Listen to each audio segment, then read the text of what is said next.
the last time that you gossiped? I would ask if you have ever gossiped, but I don't think that I have to. Whether you believe it is ethical or not, gossiping is inevitable in a world that is inhabited by nosy creatures. To a certain psychological extent, we cannot help but gossip. And in my opinion, gossiping is our most human trait. Now, you may be thinking to yourself, Nina, do you really think that talking about what your cousin did at her wedding is the most human trait that we have? And in all honesty, yes, it is. Gossip uplifts the examination of personalities, and it opens opportunities for one to vent about their emotions. Gossip could be our single most indispensable tool to understanding human behavior. Today, I'm going to prove to you that Gossip Girl is actually the symbol of one's spirit of inquiry, and not the incredibly confusing plot twist in the finale, because that is a talk for a different time. Although gossip gets a very bad rap when it is up for discussion, the majority of gossip is actually not harmful at all.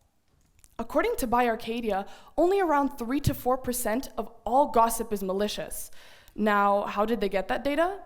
I actually have no idea, but whoever was conducting that study was probably eavesdropping, which is just passive gossiping. The point I'm getting at here is that gossip is not as terrible as people make it seem. Conversations that involve other people in them aren't inherently bad. One time, one of my friends was going through an emotional dilemma involving a person in her life, and she was incredibly hurt. On that day that we were discussing what this person had done, a teacher walked into the room and called me and my friends bad people, solely based on the fact that we were talking about someone who was not present. This situation alone goes to show that many people believe that gossiping is purely wrong and see it as very black and white, but to me, there is nothing more gray. Gossip could also be on the speculation of something. I mean, when someone said something that was even the slightest bit passive-aggressive, I would report it to my friend and we would dissect it a beautiful mind style. And this form of gossip actually creates unspoken standards for our societies. When I tell my friend something that someone did that I did not like, I am non-verbally telling her that people in general should never do something like that. So for example, person A starts calling person B mean names over Instagram. I tell this story to my friend and I'm unintentionally telling her that neither I nor her should ever do something like that. This is how societal standards are built, on trial and error. Gossip simply discusses those errors in a way that lets people know what one must do in certain situations. I mean, how will we ever know what is okay and what is not okay to do if we do not have the opinions of others to keep us in check? Furthermore, something you may not have known about gossiping is that it actually saves lives. In Nika de Guzman's article on Esquire, she explains the effects of chismosa culture. Chismosa is a slang word in Spanish which means someone who enjoys gossip. In her article, she explains that chismosa culture is one of the reasons why the Philippines does not have any serial killers. In her research, she has found that it would be very difficult to be a serial killer in an environment where everyone knows what you have done, are doing, and will do at all times. If we do not analyze people with those around us, we might become blind to problems bigger than gossiping itself.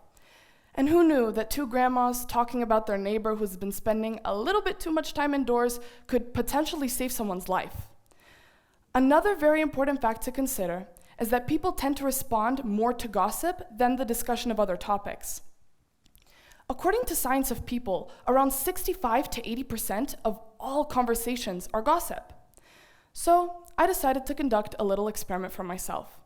I decided to text two of my closest friends something that had nothing to do with gossip and see what their reactions would be, and then a few weeks later, I would text them some fake celebrity gossip and see what their reactions would be in comparison. Are people's interest spiked when gossip is discussed? Let's find out in an experiment that is not very reliable, but very entertaining. So, on March 28th, 2023, I initiated experiment number 1. I texted the group chat the following. Guys, you won't believe this.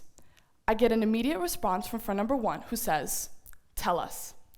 I then say, do you guys know what a pencil is made out of? It's insane. It's made out of graphite, which is a form of carbon, and then it's mixed with a clay.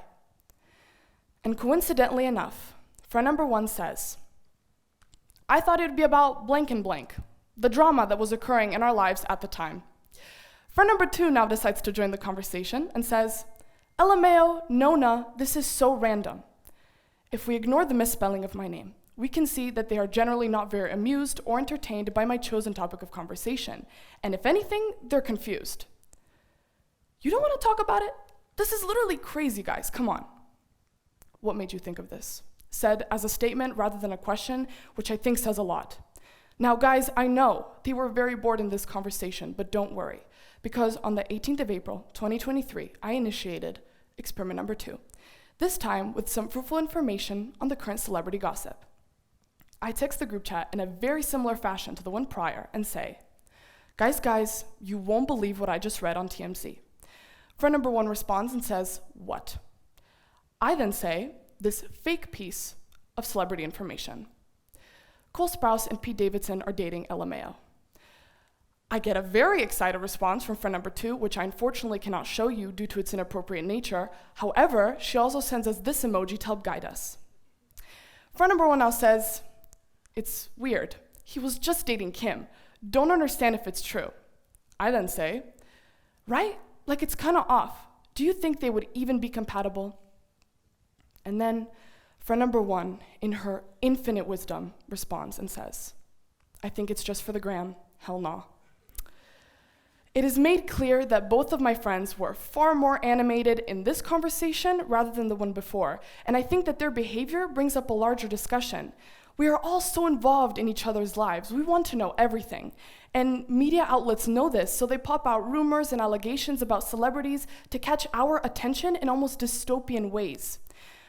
Gossip connects people internationally, now more than ever because of social media, and we have begun to consume drama on a global scale because we cannot help ourselves. We need to analyze people, we need to analyze relationships, we need to gossip.